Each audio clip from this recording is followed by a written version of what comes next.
Tonight's story is a quiet one.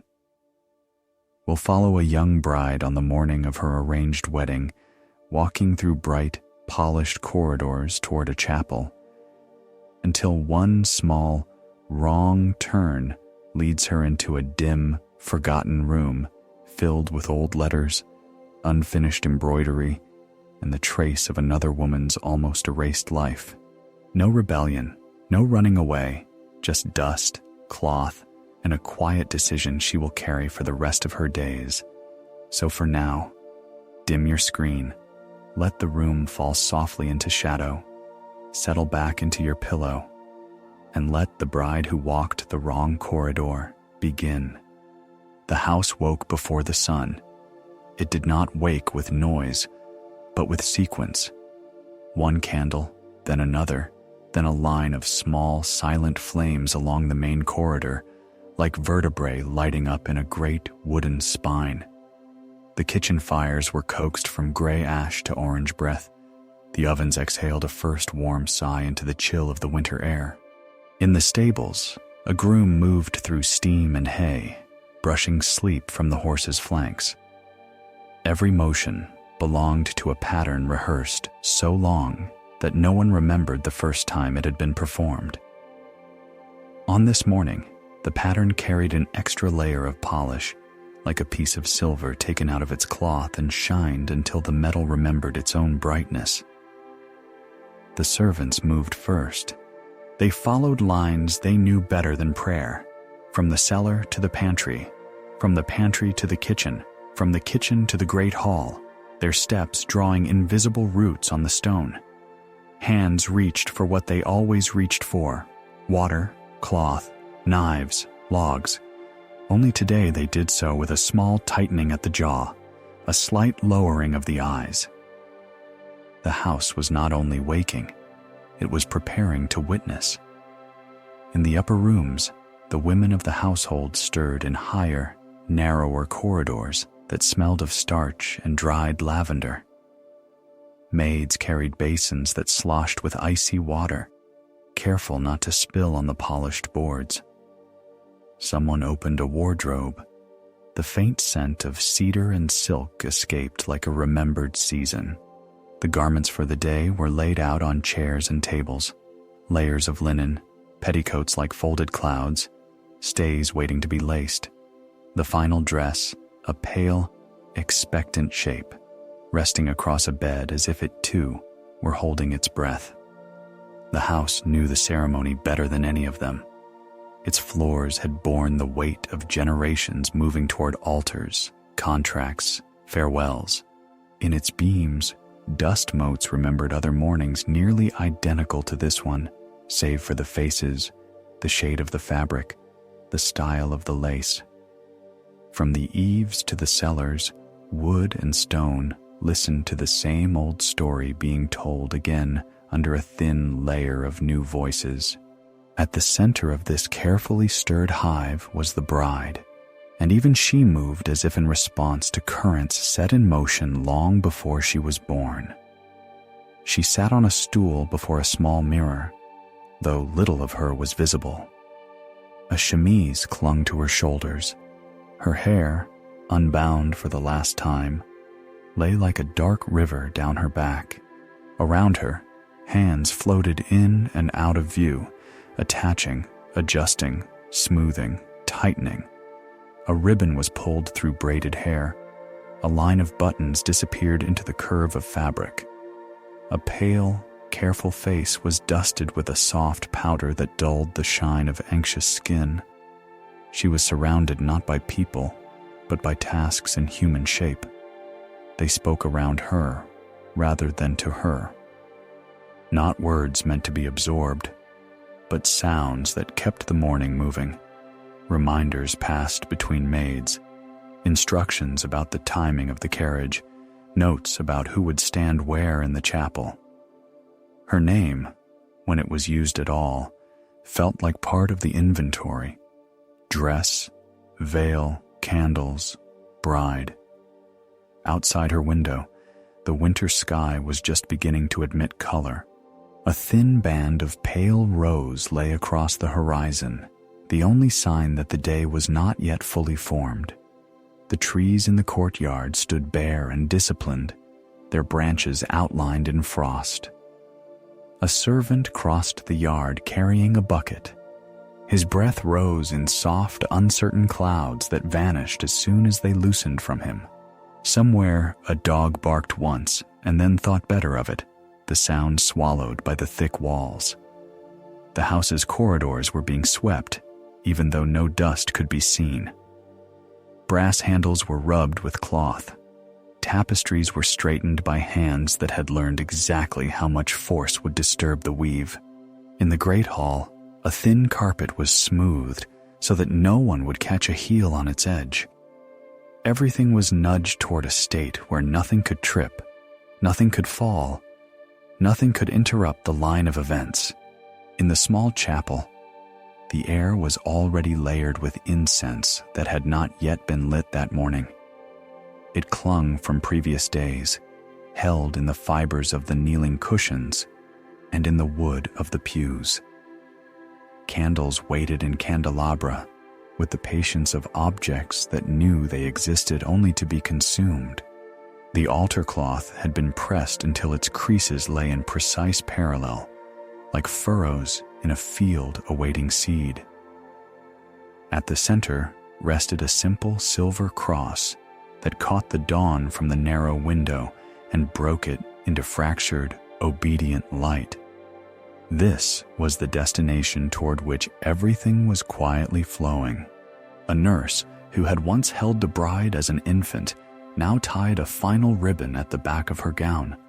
The fabric lay over the young woman's shoulders with the calm of certainty. The stays compressed her torso into an arrangement chosen by someone else's hand, sculpting her into the shape of a promise. When she stood, the dress fell into place, as if the air itself had been expecting her to fill that exact outline. Her face, in the small mirror, was not yet that of a wife, nor still entirely that of a girl. It was a surface on which roles were about to be written. The veil, when it came, hovered in another woman's grasp like a thin cloud caught between states, mist or rain, cover or revelation. It would settle soon. Everyone knew how it should fall. She rose when they guided her up, not because anyone ordered her to, but because it was the next movement in the choreography the house had taught them all. The room around her narrowed to essentials: the coolness of the floor under her slippered feet, the pressure of fabric at her waist, the faint prick of a pin too close to the scalp. From somewhere distant came the muffled sound of a bell testing its voice, a single note striking the morning like a finger against glass. The corridor outside her chamber stretched ahead, straight and polished, its boards reflecting the small lights on the walls. Portraits lined one side, ancestors gazing out from their gilded frames, with a sameness that made them seem less like individuals than different layers of the same gaze, repeated through time. Some held swords, others gloves. Some rested a hand on a painted table. All looked forward, their painted eyes fixed on the fixed point where the viewer must stand. She stepped into that long, straight path and felt, for a moment, as if she were walking through a throat toward a waiting mouth. Behind her, women adjusted the trailing edge of her gown so it would not crease improperly. Ahead of her, the air in the corridor felt prearranged, as if even the dust had agreed not to move out of turn. The house had no voice, but its intentions were visible in the way the light pooled and receded, guiding her forward. At each junction, someone was already positioned to prevent indecision. A maid standing at the foot of a staircase, a relative lingering by a doorway, a manservant holding a door open only halfway, so the direction of passage would be clear. There were choices in theory, but not in practice. The correct route was the only one lit, the only one warmed by human presence. All other possibilities remained in shadow, like books on a high shelf never pointed out to a child. As she walked, she could not have said whether her feet carried her or the movement of the house pushed gently from behind. Her thoughts fluttered without landing. Fear, hope, curiosity, all were pressed into a flat, pale layer by the weight of the day. She registered sensations instead of sentences, the faint smell of beeswax from the polished banister, the way the veil turned the world softer at the edges, the subtle resistance of each step as the skirts brushed against her ankles. They passed a window that looked out over the rear courtyard, a place she had played when she was small, running in circles until adults called her back into the shape expected of her. Now the courtyard lay empty, its well at the center like a pupil in a cold stone eye. Snow dusted the edges of the stones, but had not yet committed to covering them. The sky above was a pale, unresolved gray, neither clear nor threatening. It was the kind of sky that could be remembered as beautiful or as dull, depending on what else the day held. The line of movement turned once, then straightened again toward the chapel wing. Here, the air cooled slightly, and the boards beneath the carpet felt different. Older, perhaps, or more often trodden by hesitant feet. The walls tightened in, hung with religious paintings in dark frames, their scenes dim in the early light. Saints looking upward, martyrs caught in moments of offering, faces lifted toward something beyond what the paint could show. She noticed that none of the painted women moved away. All of them leaned toward altars, visions, or duties, their bodies arranged in gestures of acceptance that had been admired into permanence. At the end of this corridor, the chapel door waited, its iron latch worn smooth by years of use. A small table beside it held a bowl of water and a folded cloth, as if one might need to erase something before crossing the threshold. A vase with evergreen branches suggested life that did not shed its leaves easily, even under winter's insistence.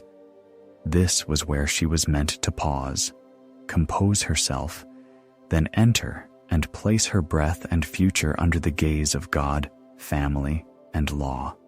The woman guiding her placed a hand lightly at the small of her back, not forceful, just present. A reminder that there were steps still to complete. Behind them, the rest of the household's movements would align according to the timing of her arrival at the altar. The musicians would begin at a particular nod.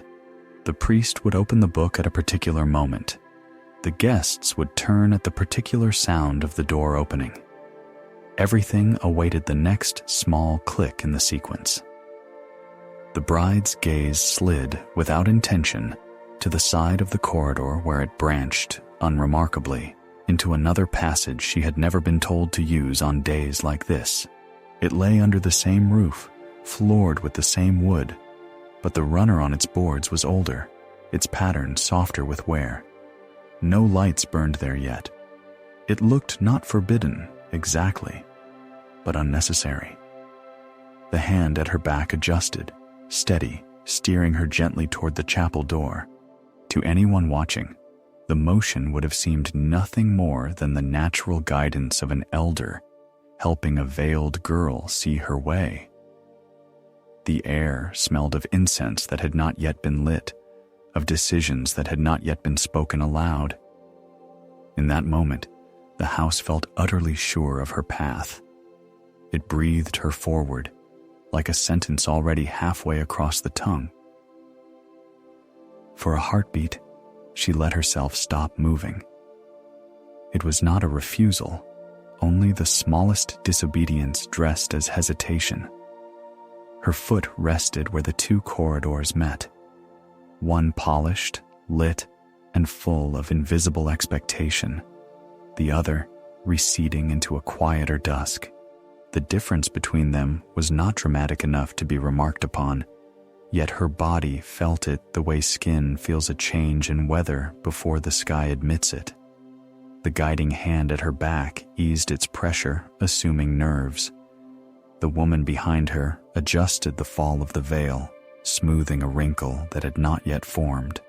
It was the kind of pause the day knew how to forgive, a moment to breathe, to collect oneself before stepping into sanctity. But the bride's attention had slipped sideways. That other corridor seemed to hold a different temperature. The air there looked thicker, as if it had been left undisturbed long enough to grow its own slow currents. The runner carpet bore a pattern she remembered from childhood, when it did not yet seem worn. A faded red lattice now softened to the color of old wine left too long in the glass. The sconces on the wall were unlit, their metal dulled, but they still caught enough of the morning's borrowed light to sketch a faint line along the way. It was a path the house had not underlined for her today. Her shoe, careful and pale, shifted half an inch in that direction. It could have been an accident. The weight of the dress pulling, the angle of the floor, the slight spin of the body under layers of cloth. The veil muted everything into a haze, which made missteps plausible. Behind her, the woman's hand lifted for a moment to adjust her own shawl against a draft.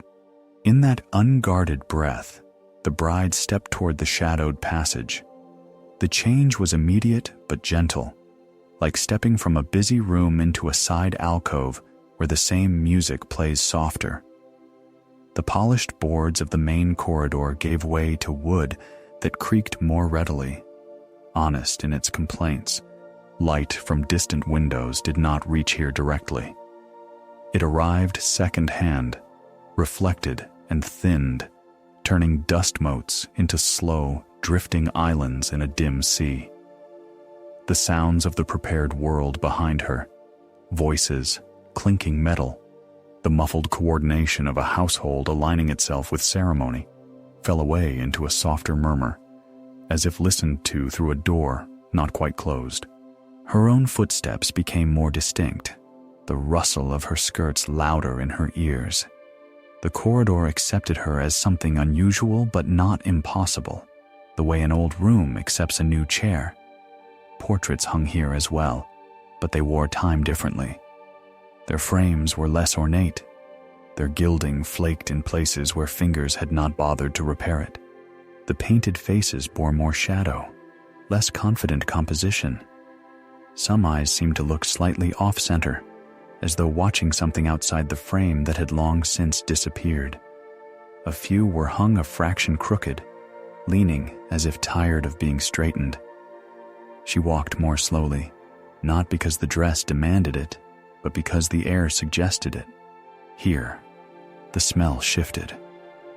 Less beeswax and incense, more of wood that had been allowed to crack in peace, of paper that had absorbed humidity and then let it go, of textile fibers loosening their grip on their own patterns. Somewhere close, there was the faint, dry sweetness of old lavender, the kind that no longer perfumed a room, only remembered that it once could. The corridor narrowed slightly, then made a small, unceremonious bend. At that bend, a door sat in the wall as if it had been placed there reluctantly. It was smaller than the others she was used to, its top a little lower, its edges not perfectly aligned with the stone. No wreath adorned it, no polished brass handle gleamed from its surface. The paint on it, once perhaps matching the walls, had mellowed into a shade that looked like chalk, rubbed into tired fabric. Her hand, almost of its own accord, rose to touch the latch. Under her fingers, the metal felt cooler than the air. It did not carry the glossy smoothness of something used daily. Instead, it had the faint roughness of an object whose purpose had been contacted rarely, but not forgotten. When she pressed down, the latch resisted for a fraction of a second, then yielded with a soft, unwilling click, the sound of a habit being broken gently rather than violently. The door did not swing freely. It clung to the frame along the top, gripped by paint and by time. She pressed her shoulder into it, carefully mindful of pins and seams, and felt the wood give with a small shudder, like a person waking from an overlong sleep. The room behind opened itself in pieces, first as scent, then as shadow, then as form. The air inside was warmer, not from recent fires, but from the way old rooms accumulate their own climate. It carried the dry, layered smell of paper, thread, wax, and faint perfume evaporated years ago into something indistinguishable from the dust. No candles burned, yet a thread of light cut through the dimness from a narrow window high on the far wall, its glass filmed with age. That weak, persistent beam laid a pale path across the floorboards, climbed the side of a small table, and came to rest on the corner of an open box overflowing with folded letters. It was not a crypt, not a secret chamber. It was something more mundane and therefore stranger. A place simply unused, left behind, yet full. She stepped over the threshold carefully, dress whispering around her ankles. The door eased itself, almost closed behind her, leaving a slim strip through which the world she was supposed to inhabit still breathed. Distant steps, a voice calling a name that had not yet turned urgent, the faint ring of metal on stone. Inside the room, those sounds flattened into a background hum, like the sea heard from far inland. Her eyes adjusted, slowly. Objects emerged from the shadow like thoughts surfacing after being long suppressed. On the left stood a narrow writing desk, its surface mottled with ink stains and the faint circular ghosts of cups that had once stood there too long. Sheets of paper, some blank, some bearing the delicate tilt of someone's hand, were stacked in sloping piles that had slid against one another over time. A quill, long dry, lay abandoned in a porcelain stand shaped like a small bird with a chipped beak. Beside it, a small knife for sharpening nibs gleamed dully, its edge asleep. Against the right wall, a chair with a faded cushion waited, its seat slightly indented in the shape of a person who had not returned for many years. Over its back hung a piece of embroidery still attached to its hoop. A scene half finished. The stitched portion showed the curve of a path under trees, green thread now dulled to a more quiet hue. The empty half of the cloth stretched toward a space where something, tree, figure, horizon, had been meant to appear and never had. Beneath the window, a low chest had been left partially open, as if the hand that last reached inside had been interrupted. Inside lay folded garments of an older fashion, their colors muted, but their seams still true. A ribbon trailed from the edge of the chest to the floor, its end frayed where someone had once worried it between thinking fingers. And then there were the letters. They were everywhere, in small constellations across the room. Some rested in open boxes, tied in bundles by disobedient strings that had loosened with the years. Others lay alone, flattened against the desk or tucked between the pages of thin volumes. Wax seals, broken and preserved, showed impressions of crests no longer used. The ink had bled slightly along the fibers in some, blurred in others by a droplet from an eye or from a jug. Handwriting danced between certainty and hesitation in the loops and strikes. The bride moved as though she feared her very breath might disturb the arrangement, though it was clear the room had survived more neglect than she could possibly inflict in a few minutes. Her fingers, constrained in fine gloves, wanted to touch but hesitated. The veil softened the edges of everything, giving the room the feel of a remembered place rather than a present one. The light from the high window crept an inch further across the floor as she stood there, marking time's progress in silence. Dust motes turned lazily in that shaft, each one a small floating fleck of something that had once been solid and now had no weight, only presence. She stepped closer to the desk. On its surface lay an unfolded sheet, whose words were visible without needing to be touched. The script was neat but not stiff, with small flourishes that suggested a hand accustomed to balancing duty and yearning. The lines did not declare events. They circled them, spoke of delays, promises, arrangements, yet to be confirmed. There was a name at the top, faintly familiar, perhaps from a story half heard in childhood, attached then to nothing important. The room began to feel like a pool into which many lives had been poured and then left to settle. Her gaze shifted to the embroidery abandoned in its hoop. The stitched path under the trees curved toward the place where no further thread had followed. It was the kind of image one might work on in the evenings while waiting for a letter, for news, for permission. The empty space beyond the stitched path seemed less like failure than like hesitation crystallized. A faint tremor of recognition passed through her, not because she knew the woman who had started it, but because she understood the posture of someone who had sat in that chair, pulling the needle through, sending their own thoughts somewhere beyond the limits of the cloth. The fabric of her own dress pressed against her ribs with each breath, a reminder of the life waiting just beyond the near-closed door. The chapel, the altar, the waiting groom, the assembled eyes, all arranged in careful alignment, like candles set in equal distance along a rail. That world felt suddenly slightly further away, as though she were looking at it from the wrong end of a telescope. She was not lost. She knew exactly how to return. It was simply that, for the first time that day, she had stepped into a space that expected nothing from her. The house, in this small, forgotten room, had no script prepared for her presence. Here, in the pause between corridors, her life did not yet belong entirely to the line others had drawn. It received her in the same way it received dust and light and the slow curling of paper at the edges, without question, without adjustment.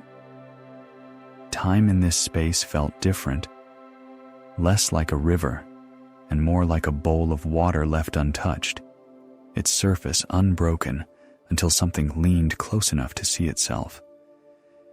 She let a gloved fingertip rest on the edge of the desk, not yet on the paper.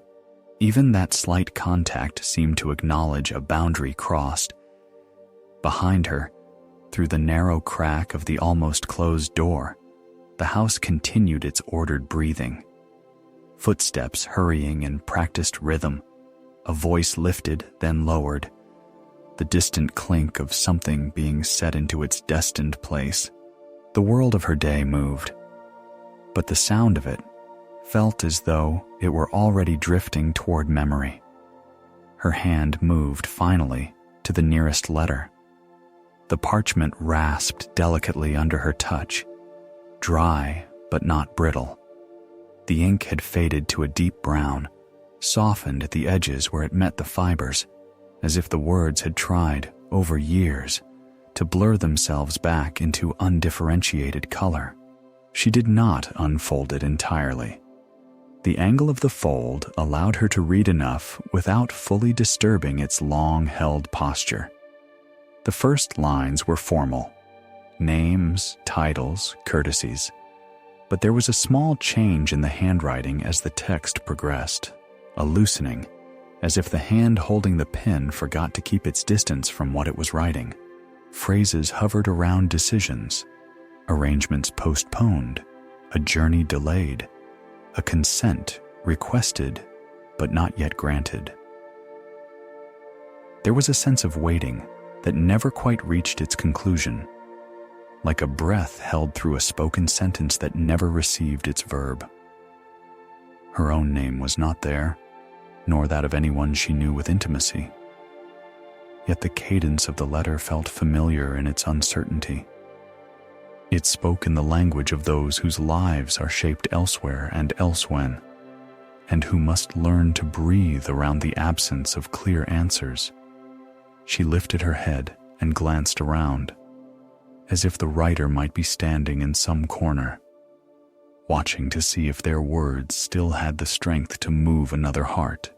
The chair with the faded cushion, the embroidery in its hoop, the chest half open. Each was a residue, an imprint of presence rather than presence itself. The room was full of someone who was gone. She turned toward the embroidery. The hoop hung from the back of the chair, its circle framing the interrupted scene. Up close, she could see the variations in the thread. Some stitches tight and small, others slightly longer, betraying a momentary impatience or a distracted thought. The path was stitched in a soft, muted green, winding beneath stylized trees whose trunks were rendered in fine brown lines. The canopy of leaves, where it existed, suggested more than it described.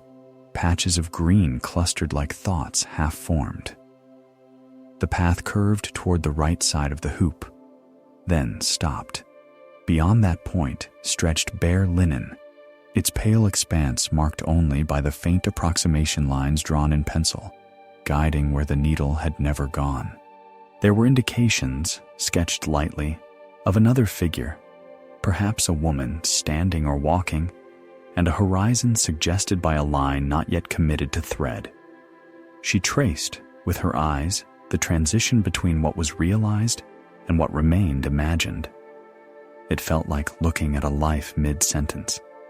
Enough words present to imply the rest, but not enough to insist upon it. Without quite meaning to, she pictured the woman who had sat here, bent over this very hoop, her fingers pricked by the same cloth, her eyes measuring the distance between the needle and the lines drawn in faint graphite. Perhaps letters like the ones on the desk had lain nearby. Perhaps she had stitched while waiting for news of whether a particular union would be sealed, whether a particular departure would be permitted, whether she would be sent along a corridor toward a chapel of her own. The bride's own reflection flickered for a moment in the darkened glass of the high window. Veil, pale dress, gloved hands. She looked less like herself and more like an icon of a condition. The bride, capitalized by circumstance. Behind that softened outline, she imagined another young woman, in another cut of gown, under another kind of veil, walking other corridors that nonetheless smelled of the same wax and incense, carrying the same mixture of resignation and fragile hope. These objects, letters, embroidery, garments in the chest, were not the relics of a grand tragedy. They were fragments of a life that had, most likely, looked respectable from the outside. The house had not kept them with ceremony, it had merely failed to throw them away. Yet in their accumulation lay the suggestion of a person who had existed in the margins of decisions made elsewhere, someone whose inner landscape had left marks only in spaces like this. A question rose in the bride, not in words, but in the tightening of something under her ribs. What had become of the woman who had once claimed this room as hers? No answer came, of course. The house, when it remembered in impressions rather than narratives. The wood remembered weight. The walls remembered voices. The dust remembered movement. None of these could pronounce conclusions. The woman might have married as planned, or not at all. She might have left in a carriage one winter morning, much like the one waiting today. She might have stayed and calcified into some half-regarded figure in the family, her presence blended into phrases like an aunt who never quite settled, or a cousin whose story we do not discuss. Whatever her fate had been, it had not merited engraving into the official record. The bride's gaze fell again upon the ink on the pages, words circling decisions without arriving, feelings pressed into polite formula. She recognized, with a small jolt, that if these letters had not been abandoned here, no trace of them would remain. The choices, compromises, and quiet griefs they alluded to, would have dissolved entirely into the smooth surface of the family history, which preferred to chart alliances, births, deaths, and properties rather than doubts, hesitations, and altered hearts. In that recognition, she felt her own mourning shift slightly, as a picture when its frame is nudged. Until now, her fear had worn a clear shape. Fear of the ceremony itself, of standing before eyes and vows, of being sealed into a role she could not revise. It had been the fear of a moment, acute and sharp, like the prick of a needle. But here, surrounded by the residues of a life that had almost slipped out of sight, her fear extended forward, lengthening into the years beyond the altar. She saw herself in the future, not as a bride in white, but as a woman whose daily presence might eventually dissolve into the background of the house. Her days could be measured out in tasks, visits, negotiations, the raising of children, the managing of servants, all necessary, all unremarkable in the language of records. Her thoughts, her private doubtings, and small decisions of mercy or hardness would likely leave no mark except in similarly hidden corners, in similarly neglected rooms. The idea did not strike her like a blow. It settled more quietly, like snow beginning to accumulate on a roof. It was not horror she felt, but a kind of sober understanding that a life could be fully lived and yet largely unwritten. Her eyes returned to the embroidery's empty half. That unfinished space did not feel now like failure. It felt like a place where something had turned, unseen. A choice accepted or refused, an offer withdrawn, a path diverted. The woman who had stitched half a journey under those trees had stopped for a reason known only to her. Perhaps she had been called away permanently to other duties. Perhaps she had decided that the image she had begun no longer matched the story she inhabited. The bride realized that she, too, was standing at the edge of an unfinished pattern. The day would go on. The chapel door would open. Words would be spoken over her head and her future. The path under her feet would be traced in the eyes of others as a straight, unbroken line from maiden to wife. Yet within that apparent straightness, there were still minute curvatures she might introduce. Moments where her hand, like the hand of the woman before her, would choose how and whether to follow the faint pencil lines laid down by others. It would not be grand rebellion. There would be no dramas fit for theater. The house did not permit such cracks in its facade. But there was another kind of defiance possible. To remain quietly, stubbornly, a person inside the role. To make choices that might never be noted yet, nonetheless altered the shapes of days for those around her. Her heart, under the tight bodice, did not beat faster. Instead, it seemed to beat more distinctly, as if each pulse were a small, deliberate marking of time. The veil brushed her cheek when she turned her head, its gauze scratching lightly against her skin, reminding her that she was both visible and obscured. She bent at last to lift one of the letters. The seal had long been broken. There was no sanctity left to violate. Carefully, she unfolded it further, enough to see a sentence near the middle. It spoke, in cautious phrasing, of a willingness to accept what is proper, while admitting, between the lines, a hope that someone else might decide otherwise. It was not a plea.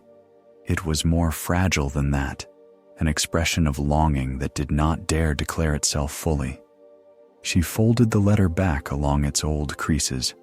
The urge rose in her to take it, to tuck it somewhere inside her gown. A talisman from someone whose life had brushed against the edges of the same house, the same expectations, and had left a small record of resistance or resignation. But she did not move to claim it. The room's fragile equilibrium, The arrangement of objects as they had settled over years felt like a kind of grave marker she was not permitted to disturb. Instead, she let her fingers rest on the back of the chair where the cloth from the unfinished embroidery draped over the wood. For a heartbeat or two, she stood as if in conversation with someone who could not answer, sharing only the fact of standing there at all. A sound filtered in from beyond the door. Footsteps closer. A voice calling her name with a hint of question now, a slight tightening at the edges of the syllables. The world outside the room was beginning to notice the missing piece in its design. She straightened, her spine aligned with the stay's insistence. Her shoulders found the posture expected of her. But something inside that structure had altered, subtly, like a beam reinforced with a hidden brace. She was about to step back into the sequence of the day, yet she would not do so quite as the same person who had walked out of the main corridor minutes ago. She gave the room one last searching glance. The letters, the hoop, the chest, the dust in the thin ray of light. None of these things belonged to her. And yet, in seeing them, she had claimed a kind of inheritance that needed no legal seal. She turned toward the door, the veil shifting around her like a slow breath, and reached for the latch with a hand that now knew, with quiet certainty, that her story would never fit entirely inside anyone else's script. The latch lifted more easily from this side. The metal was the same, the motion was the same, but something in the weight of it had changed. The door gave way without protest, opening just enough to let her pass, as if the house itself, having tolerated her brief disappearance, now allowed her to rejoin its current without reprimand. The corridor outside received her with a mild chill. The air there had been waiting, holding its breath in a long, narrow line between chapel and chamber. Light from the main passage leaned in carefully, as though reluctant to overstep the boundary into the dimness she was leaving. Her gown brushed against the doorframe with a soft whisper, picking up a grain of dust that would travel with her, invisible, into the brighter parts of the house. The sounds of the ordered morning surged closer, like a tide reclaiming a briefly exposed stretch of shore. Footsteps approached, firm in their certainty about where she was supposed to be. A figure appeared at the bend of the main corridor, a woman from her household, bearing the expression of someone who has been briefly concerned and is already smoothing that concern back into composure. The bride saw the flicker of calculation in the woman's eyes as they took in the direction from which she was emerging. The look did not quite harden into disapproval. It hovered in a narrow space between admonition and relief. For a moment, no one spoke.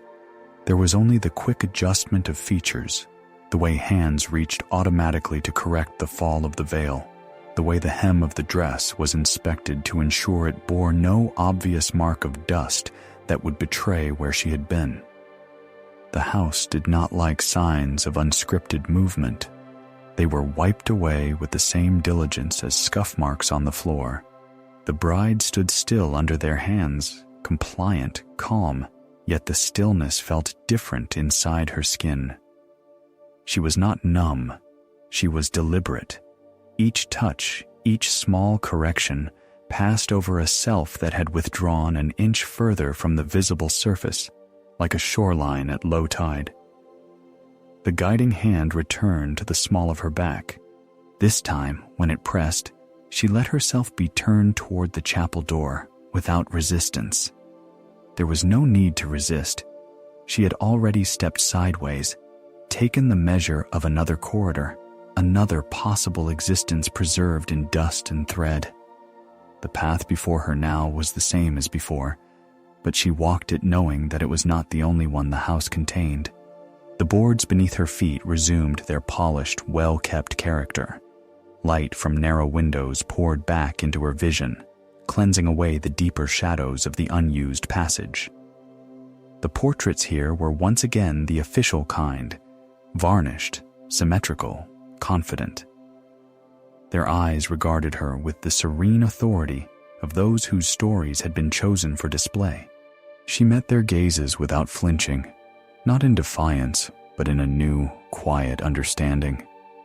She knew, now, that the wall did not show all the faces the house had known. The chapel door loomed closer, framed by its familiar stone arch. The small table beside it waited unchanged, bowl of water reflecting a slice of ceiling, folded cloth, evergreen branches standing patiently in their vase. The silver cross beyond the threshold caught a stronger beam of morning light, sending a thin, bright line across the interior gloom. Her foot crossed the point where she had first hesitated. The hand at her back steadied. A murmur of approval or relief moved through those nearest like the smallest ripple across a glassy surface. The delay could be folded easily into the morning, explained by nerves, by the weight of the gown, by the need to breathe. No one would record the extra corridor she had walked. Inside the chapel, the air held a different temperature, shaped by stone and ritual. It was cooler on the inhale, tinged with the mineral scent of old walls and the faint, layered sweetness of past incense. The space accepted sound only to soften it. Footsteps became muffled thuds against the worn floor. The rustle of garments turned into a gentle susurration that seemed to belong more to the room than to the bodies within it. Candles burned along the altar rail and in smaller brackets on the side walls, their flames vertical and disciplined. The light they cast had a specific color, somewhere between gold and ivory, washing over carved wood, embroidered cloth, and the glinting edges of sacred metal. Shadows gathered in the higher vaults, where the ceiling groined and curved like the underbelly of an enormous, sleeping creature. Every element here had a role. The candles, the book on its stand, the chalice, the kneeling cushions, the precise lines in the floor that guided where people stood and where they did not. The bride felt the architecture arrange itself around her, enclosing her in an outline that had been traced many times before by unseen hands. As she approached the front, faces turned. They rose in layers from the pews, family, guests, retainers, each set of eyes catching a slightly different angle of her, each attaching their own interpretation to what they saw. Pride, calculation, envy, tenderness, curiosity. All these glowed briefly in pupils before being domesticated into polite expressions. The sound of shuffling feet and adjusted garments formed a low, rustling melody under the chapel's hush. She kept her gaze soft, unfocused, letting the assembly blur into an impressionistic field of color and shape.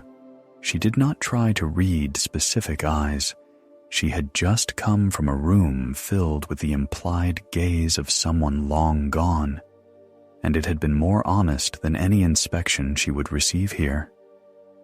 The groom stood at his appointed place, wrapped in his own version of ceremonial weight. His garments bore their own layers of expectation, embroidered insignia, precise cuts of fabric that spoke of alliances, obligations, and status. His face was turned toward her, with the expression of a man performing dignity in front of witnesses, aware that history might glance this way. Even if only in the family chronicle, she saw in him not a villain, but another figure arranged by forces older than either of them. Whatever kindness or hardness lay in his nature would reveal itself over years in hallways and rooms far from this altar. Today, he was an emblem of the life ahead, not yet the life itself. The priest, waiting with open book, held his demeanor in the polished stillness of someone for whom this was both sacred duty and familiar routine. His voice, when he began to speak, would carry words that had been spoken in other places, over other couples, under other roofs. Those phrases had seen joys and cruelties, tenderness and indifference, and yet they would sound the same, as though all unions were of equal substance in the language of the rite. She reached her place and stopped. The movement of her skirts settled around her feet like water finding its level. The veil softened her perception of the altar, the candles, even the hands that would soon gesture in blessing over her head. Through the gauze, everything took on a slight distance, as if she were watching herself from just a step to the side. The ceremony began to take shape around her.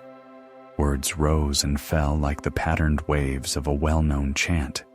Promises were described, duties enumerated, the union framed in terms of households, lineage, and divine sanction.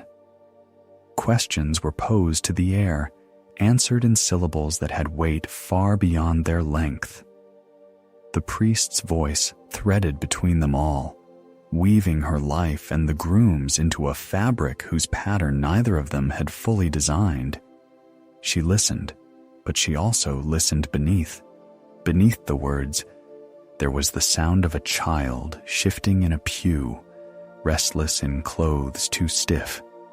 Beneath the formal phrases, there was the soft clearing of a throat from someone who disagreed with some aspect of the match and had chosen silence as their only protest. Beneath the solemnity, there was the faint scrape of a chair leg where an older relative adjusted their aching back, reminding the room that bodies, unlike rituals, grow tired and will end. Within herself, beneath the layer that repeated the right responses, there flickered the memory of the hidden room.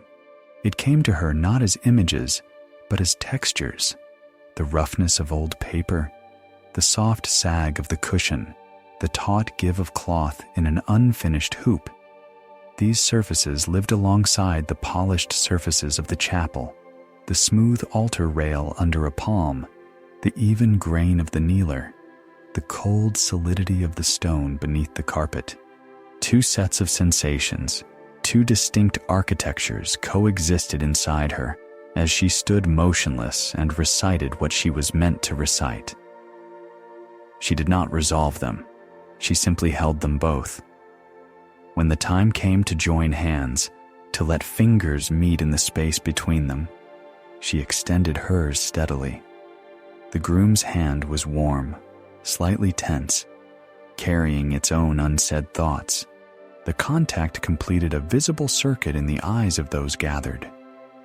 Here was the union, demonstrated, tangible, binding. In another sense, the circuit remained incomplete. There was a part of her that did not enter into public view, a part that stood slightly back, like a witness in a small private gallery, observing the ceremony with a careful, inward gaze. It was not detachment born of disdain. It was awareness born of having seen, however briefly, how many lives could be folded into the blank spaces of a house. The vows passed over her, through her, into the structure of the day. Yes was said where yes had always been expected to be. On the surface, nothing deviated. The right words met the right silences. The congregation lowered their heads at the prescribed moments. Candles burned down with disciplined grace. If any divine ledger took note, it would record the event as a completed union, a fulfillment, a link in a chain of continuity. And yet, inside the bride, something different was inscribed. She decided without ceremony that there would be questions she would allow herself to keep alive, even when no one wanted to hear them. She decided that when choices came, dressed as small, daily matters, whom to comfort, whom to overlook, when to bend, when to insist, she would remember the woman whose path in thread had stopped halfway under painted trees. She would remember that lives could flatten into the background without anyone intending harm, simply because no one bothered to look into the unused rooms. If her own story was fated to leave only faint traces, she would choose carefully where to let those traces fall. The final blessing settled over them like a cloth. Voices rose in a murmur of assent, then broke into the small stirrings that precede a recessional. People shifting, clearing throats, preparing to move as a group back into the corridors, the hall, the waiting carriages. The music, when it began, floated down from some unseen loft, notes cascading gently through the chapel's cool air, carrying the couple toward the doorway like a current. They turned, as couples always turned, to walk back down the central aisle. From the pews, they looked like every other pair who had done this before. A young woman veiled, a young man composed, their shoulders nearly but not quite touching, their steps matched in length and rhythm. Rice or petals had been prepared, smiles were readied, eyes gleamed with thoughts of celebrations, toasts, and calculations about futures now joined. She stepped forward, her hand resting lightly on the groom's arm. The world saw a bride beginning a long, straight passage into her appointed role. Only she felt in the hidden architecture of her mind the faint, persistent echo of another corridor running parallel to this one, carrying with it the soft rustle of unwritten lives and unfinished patterns. She walked toward the door, carrying that second invisible path inside her like a thin, folded map no one else had thought to draw. The first years did not look different from what anyone would have expected. Seasons folded themselves neatly over the house, snow smoothing the roofs into gentle slopes, spring rain beating on the window glass, summer light lying long and low in the corridors, autumn leaves collecting in the corners of the courtyards until someone swept them away. Births came, with their flurried midnights and exhausted dawns. Illness visited, was tended, and most of the time, departed.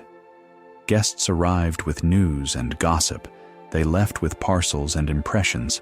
Accounts were kept, repairs negotiated, linens inventoried. The house absorbed it all with the steady appetite of an old organism used to human cycles. The bride became a wife, and then a mother, and then something quieter and broader, the lady of the house.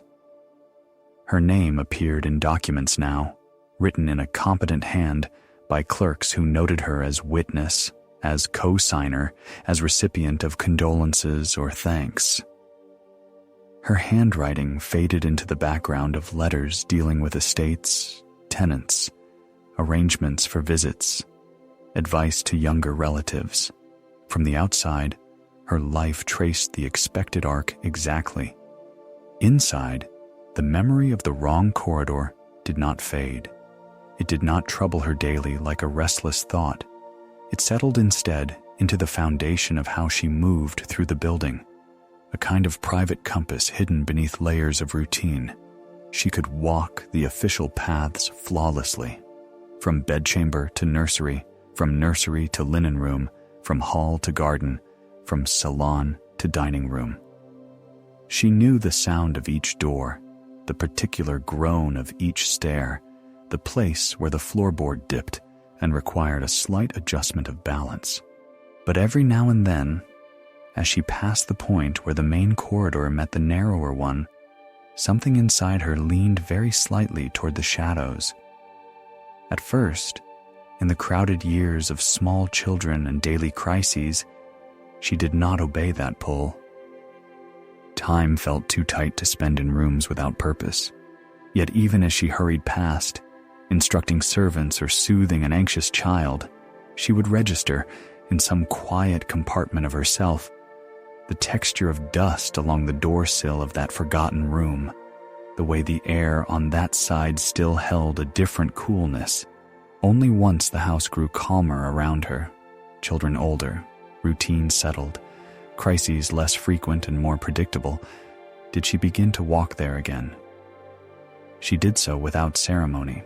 On an afternoon, when the weather could not make up its mind between rain and clearing, or on a morning when the household rose slightly later than usual after a late dinner, she would turn down the older corridor, her skirt brushing the softened runner, her hand trailing lightly along the wall where the paint had cracked into a fine web. Sometimes she went alone. Sometimes her absence was covered by the assumption that ladies of the house sometimes wished to be unseen for an hour. The door to the room opened a fraction more easily each time, as if the wood had come to expect, once again, the weight of a hand. Inside, little had changed. Dust gathered and was disturbed. Motes rose and fell in the shifting light. The letters remained where they had lain, their ink no darker, no paler. The embroidery still hung in its hoop, the path under the stitched trees as it had always been, ending abruptly at the border of the imagined.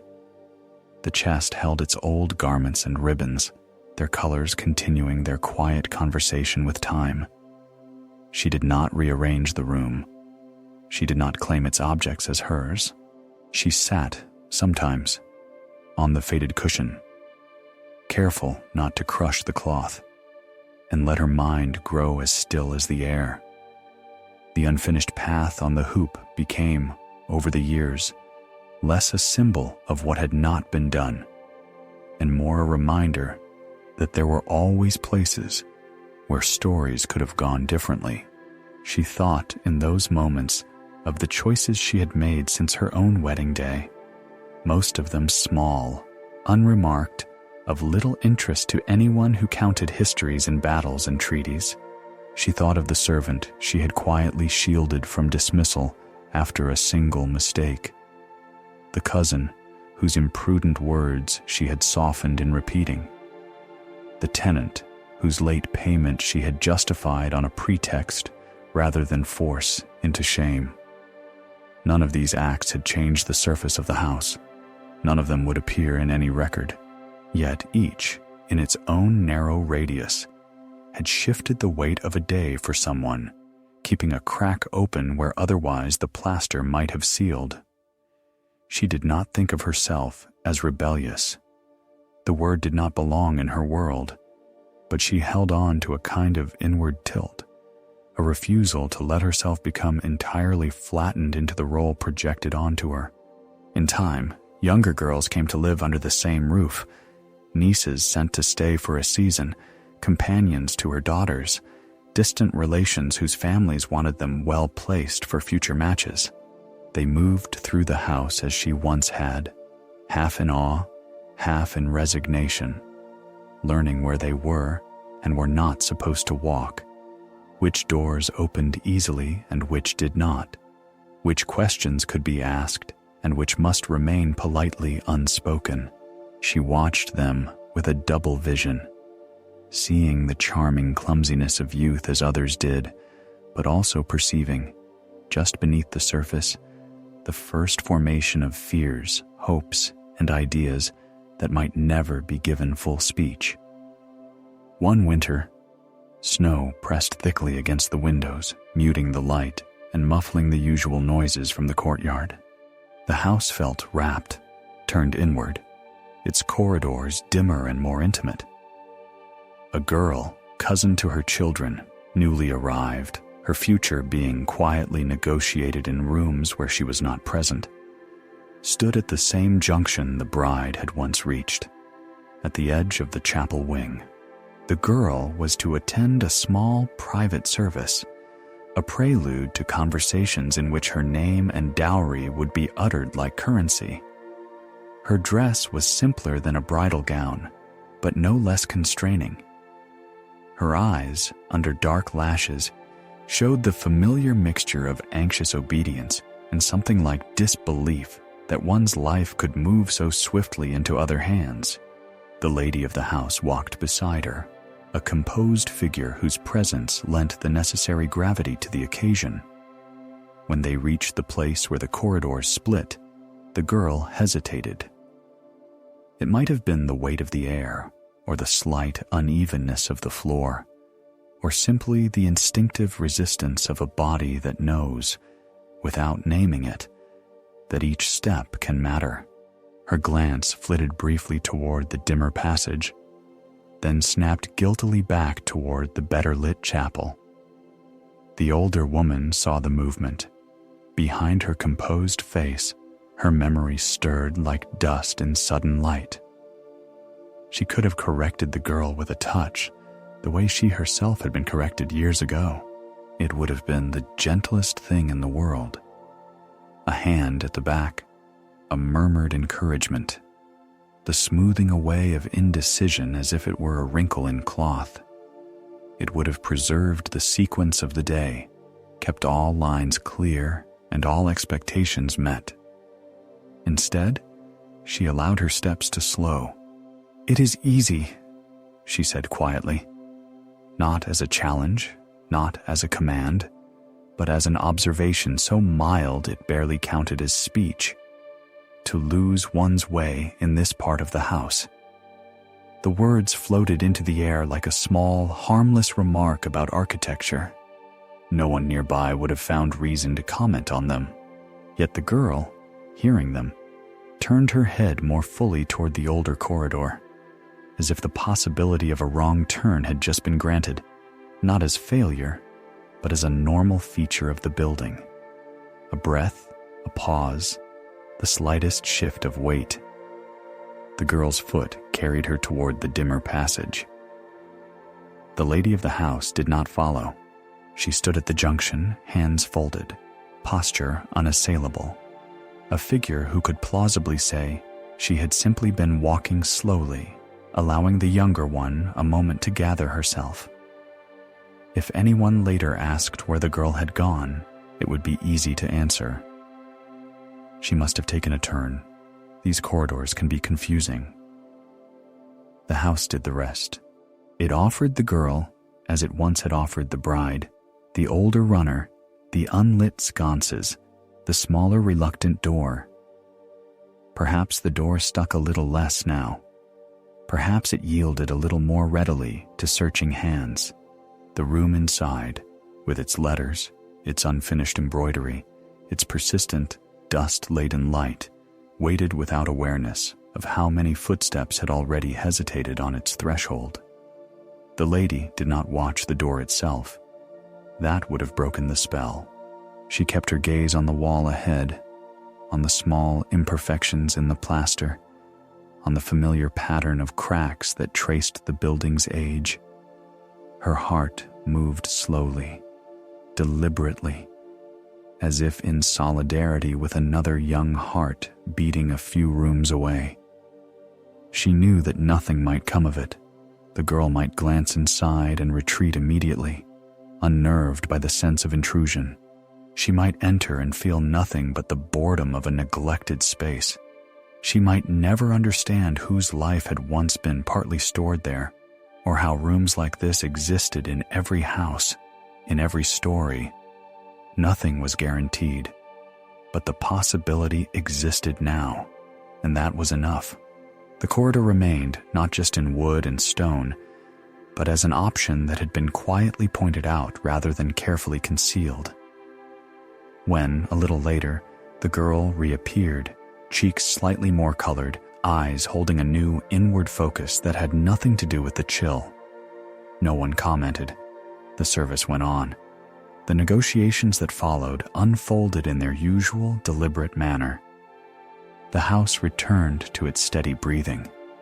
Life did not transform in a visible flare. Years continued to layer themselves over the woman who had once been the bride. Lines deepened in her face.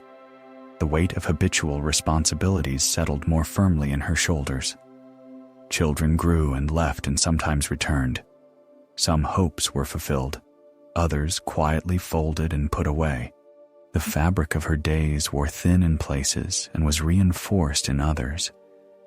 Yet she kept, like a gardener who tends a single, small plant at the edge of a field, the habit of leaving certain doors not entirely shut. She allowed servants small mercies of choice where none were strictly required. She let conversations with younger women drift, occasionally, into questions rather than instructions.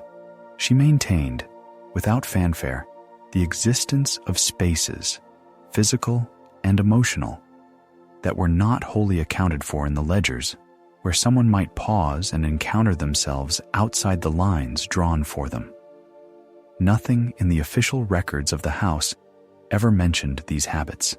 Family chronicles spoke of marriages, inheritances, illnesses, deaths, notable guests, improvements made to the estate. The ledgers noted expenditures for repairs, candles, new linens, a fresh altar cloth for the chapel.